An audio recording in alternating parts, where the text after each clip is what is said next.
Presiden Amerika Serikat Donald Trump menarik kembali ancaman penerapan tarif dan menegaskan tidak akan menggunakan kekuatan militer dalam sengketa Greenland.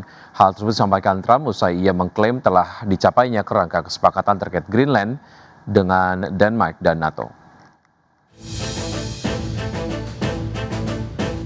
Presiden Amerika Serikat Donald Trump pada Rabu menarik kembali ancaman penerapan tarif dan menegaskan tidak akan menggunakan kekuatan militer dalam sengketa Greenland. Trump menyatakan bahwa kerangka kesepakatan dengan Denmark dan para sekutu NATO telah tercapai, meredakan ketegangan yang sebelumnya berpotensi memicu keretakan hubungan transatlantik terbesar dalam beberapa dekade. Pernyataan tersebut disampaikan Trump di sela kunjungannya ke World Economic Forum di Davos, Swiss.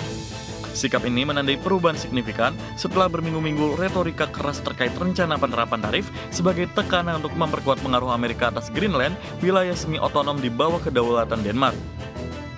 Trump mengatakan negara-negara barat di kawasan Arktik kini mengarah pada kesepakatan baru yang dapat mengakomodasi kepentingan keamanan Amerika Serikat, termasuk pengembangan sistem pertahanan rudal Golden Dome, serta akses terhadap mineral kritis, sekaligus membendung ambisi Rusia dan Cina di kawasan tersebut.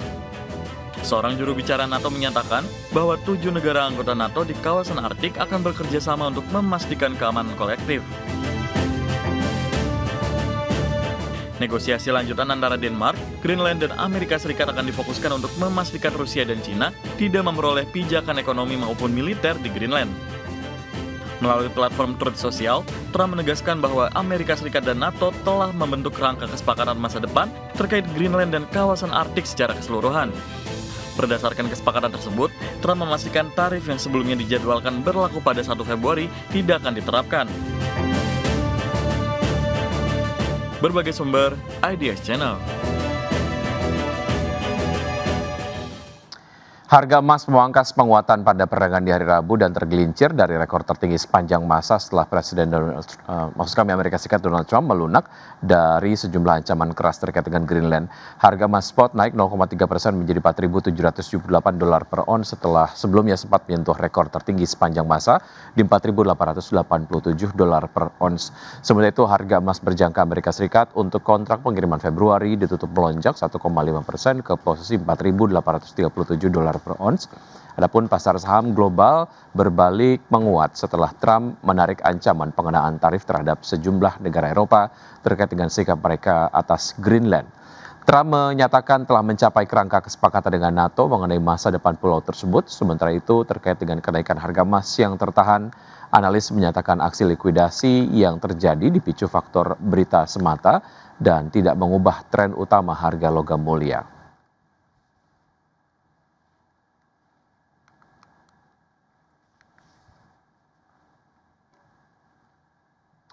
Selanjutnya dari bursa global, pemirsa, Wall Street melesat pada hari Rabu dengan indeks S&P 500 mencatatkan kenaikan persentase harian terbesar dalam 2 bulan terakhir, didorong optimisme investor setelah tercapai kerangka kesepakatan terkait dengan Greenland dan beradanya kekhawatiran akan penerapan tarif baru Amerika Serikat terhadap sekutu Eropa. Kita lihat data selengkapnya. Dow Jones Industrial Average ditutup melonjak 1,21% menjadi 49.077. Indeks S&P 500 naik 1,16% ke level 6.875 dan indeks Nasdaq Composite yang menguat 1,18% ke posisi 23.224. Dari bursa Eropa, pemirsa, bursa ekuitas Eropa memangkas kerugian dan berakhir mendatar pada perdagangan di hari Rabu setelah Presiden Amerika Serikat Donald Trump melunakkan retorikanya terkait dengan rencana akuisisi Greenland. Sikap tersebut memberi sedikit kelegaan bagi investor yang sebelumnya tertekan oleh langkah agresif terbaru dari Trump. Stocks 600 ditutup melemah tipis 0,02% ke posisi 602,67. Bursa regional berakhir variatif dengan indeks DAX Jerman melemah 0,58% ke posisi 24.560. Sedangkan FTSE 100 Inggris menguat 0,11% ke posisi 10.138. PT Hasnuri International Shipping Tbk mencermati potensi dampak tidak langsung dari pelemahan nilai tukar rupiah terhadap dolar Amerika Serikat. Manajemen menyatakan pelemahan rupiah tidak berdampak signifikan terhadap kinerja perseroan dikarenakan struktur pendapatan dan biaya operasional yang mayoritas menggunakan mata uang rupiah. PT Hasnuri International Shipping Tbk mencermati potensi dampak tidak langsung dari pelemahan nilai tukar rupiah terhadap dolar Amerika Serikat, meskipun eksposur langsung perseroan dinilai terbatas. Direktur Keuangan Perseroan, Riki menyampaikan bahwa pelemahan rupiah tidak berdampak signifikan terhadap kinerja perseroan dalam jangka pendek. Hal itu ditopang oleh struktur pendapatan dan biaya operasional perusahaan yang mayoritas menggunakan mata uang rupiah. Meski demikian, perseroan tetap mencermati potensi dampak tidak langsung atau second order impact dari penguatan dolar khususnya melalui pergerakan harga komoditas global. Salah satu risiko yang diantisipasi adalah kenaikan harga bahan bakar minyak terutama solar yang merupakan komponen utama biaya operasional industri pelayaran. Untuk mengantisipasi dinamika tersebut, perseroan menyiapkan sejumlah langkah mitigasi dengan menjaga disiplin biaya dan meningkatkan efisiensi operasional. Upaya tersebut dilakukan melalui optimalisasi jadwal kapal, pengendalian konsumsi bahan bakar, serta peningkatan produktivitas armada. Selain itu, perseroan juga memperkuat perencanaan keuangan dan menjaga fleksibilitas likuiditas di tengah volatilitas kondisi makroekonomi. Perseroan akan terus memantau dinamika nilai tukar sebagai bagian dari faktor makro yang mempengaruhi kinerja perseroan.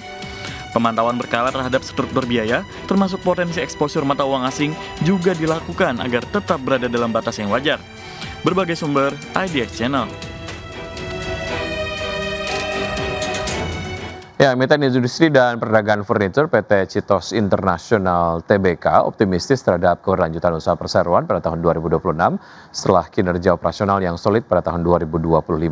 Direktur PT Citos International Tbk Nurwulan Kusumawati mengatakan hingga kuartal 3 tahun 2025 perseroan mencatatkan penjualan bersih sebesar 324,29 miliar rupiah dengan laba bersih 10,23 miliar rupiah. Kinerja tersebut ditopang oleh segmen pendidikan dan peralatan kantor yang masing-masing membukukan penjualan 156,67 miliar rupiah dan 161,34 miliar rupiah. Dengan capaian tersebut, perseroan optimistis target kinerja yang ditetapkan di tahun 2025 dapat tercapai dan menjadi pijakan penting untuk melanjutkan momentum pertumbuhan pada tahun ini. Untuk tahun 2026, perseroan menargetkan pertumbuhan berkelanjutan melalui peningkatan permintaan segmen institusi, khususnya pendidikan dan perkantoran, serta penguatan efisiensi operasional dan modernisasi fasilitas produksi guna meningkatkan daya saing dan menjaga ketahanan bisnis.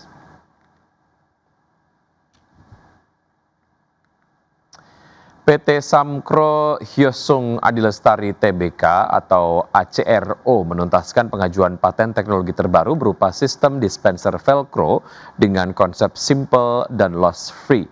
Inovasi ini diharapkan mampu mengatasi masalah penyimpanan material serta menekan tingkat kehilangan atau loss rate secara signifikan di sektor logistik dan manufaktur.